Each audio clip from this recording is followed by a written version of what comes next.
It's probably because they're wearing earbuds, but I'm still amazed at how many people look like they're getting lost in a thought, placing themselves in an area of their mental travels and ability so that we don't have to deal with the modern society and all that is unfolding and basically just breaking.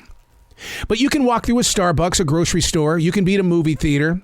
No matter where you travel, you're going to see these people in thought. Once again, it could be because they've got earbuds on and they're lost in that song or in that message that's being shared. But it's still a ticket to ride, a place to escape to and from. Hey, it's Arrow. This is The Choice. This is what I was writing while the sun was waking up on a brilliant new day. Are we living too much into the future? I mean, is it even possible? Guess what? The answer is yes. But first, we have to identify with why so many of us plan out, dream about, and think a lot about the future. To break free of what is now, the monotony and the mundane of now, where it feels like nothing is going our way or the headlines are way too large to digest. Why would anyone want to stay here in the presence of now? The future is an emotional target that gives a lot of people a purpose. That's in itself helps mental travelers manage their own personal frustrations. What gets you frustrated and what gets me frustrated, two completely different paths. You might be inspired by, and I'm going, are you kidding me? How? Why? Not to be a Debbie Downer, I get the reasons why so many people like to invest in something that is completely 100% invisible. But the time and emotion spent to keep going forward eventually plays hard on the head and heart. No matter what is happening now, this is real. Now, I'm going to be transparent with you. In the 1980s, my first marriage, I was just 18 years old. My wife had a visionary situation. And what I mean by that is that if she was thinking it, then it was reality. She was always planning, talking about, and getting herself ready for a future that wasn't even born yet. She spent so much time in that future that she was a very angry person at the age of 17 because her life didn't match what she saw in the future.